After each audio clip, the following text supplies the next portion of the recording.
लगातार हो रही कत्ल की वारदातों की वजह से पुलिस महकमा बहुत परेशान था। 3000 से भी ज्यादा लोगों की जान मैं ले चुका था और इसकी खबर पुलिस को फोन और ईमेल्स के जरिए मिल रही थी। कई लोगों का यह भी कहना था कि वो कीरा को जानते हैं, पुलिस उनकी तफ्तीश कर चुकी थी, लेकिन सारे फर्जी थे क्योंकि आपको तो पता है कि असली कीरा मैं हूं। कुछ ना समझ लोग अटेंशन पाने के लिए खुद को कीरा भी बता रहे थे और वो भी आप जानते हैं कि गलत है।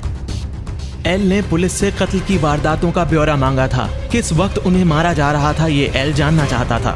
पुलिस ने एल को जानकारी दी कि वीकडेज में दोपहर 4 बजे से रात के 2 बजे तक ये सारी वारदातों को अंजाम दिया जा रहा था। पुलिस ने यह भी बताया कि ज्यादातर लोग, करीब 70% लोग रात के 8 बजे से देर रात 12 बजे तक अपनी जान गंवाते हैं। हमें मिली जानकारी बहुत ही दिलचस्प है। इस जानकारी के मुताबिक मुझे लगता है कि हमारा मुल्जिम एक स्टूडेंट है। अक्सर स्टूडेंट्स ये सोचते हैं कि समाज में गंदगी को साफ किया जा सकता है, बुरे लोगों को मारा जा सकता है और भगवान भी बना जा सकता है। हमारा अपराधी और कोई नहीं बल्कि पढ़ने लिखने वाला एक बच्चा है।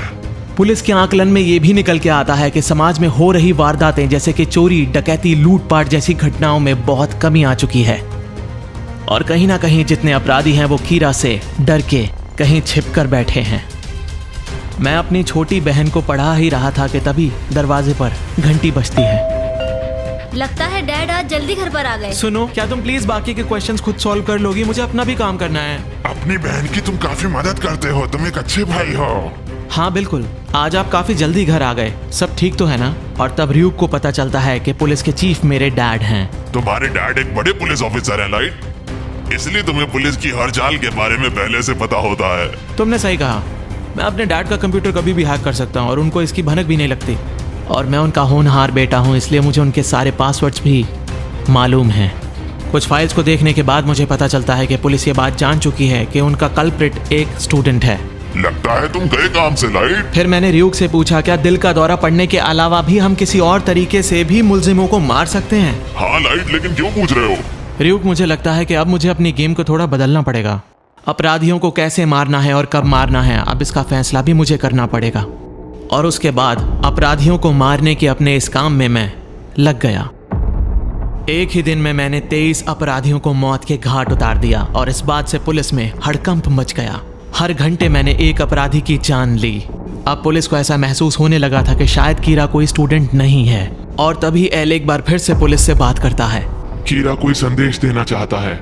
कीरा शायद पुलिस को और हम सबको ये बताना चाहता है कि वो मौत की वजह और मौत का वक्त डिसाइड कर सकता है और उसे कोई रोक भी नहीं सकता। एल के मन में एक बात खटक रही थी। वो ये सोच रहा था कि एक दिन पहले ही पुलिस में ये डिस्कस हुआ था कि शायद वो कातिल एक स्टूडेंट है। एक दिन बाद ही ऐसा क्या हुआ कि कातिल ने कत्ल करने के वक्त बदल दिए? क्या ये महज एक इत्तेफाक था? ये बात कहीं ना कहीं एल को खाए जा रही थी।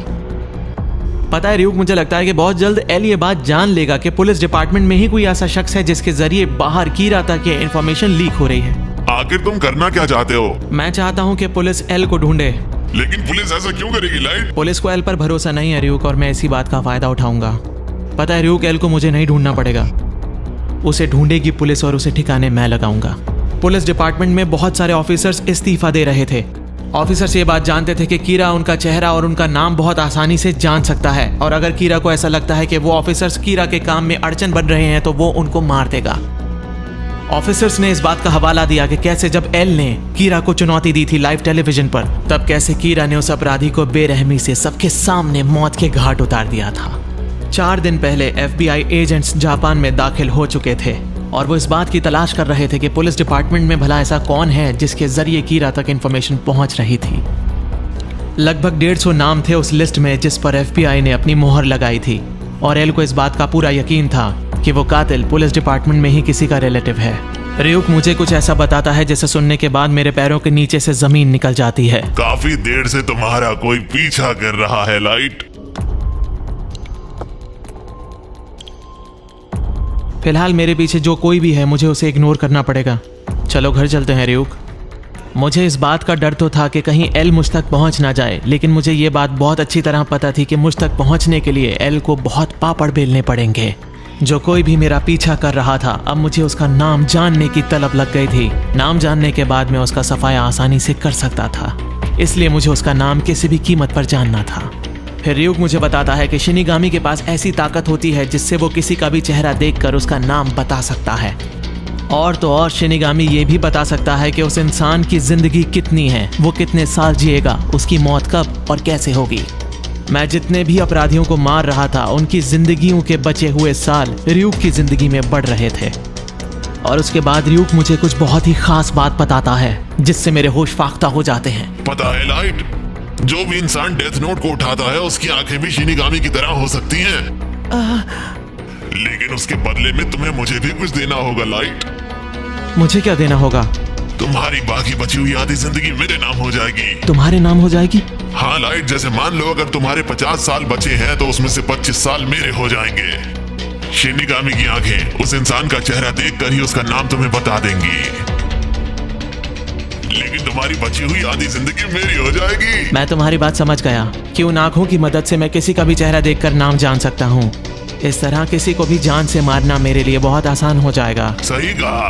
तो क्या तुम तैयार हो?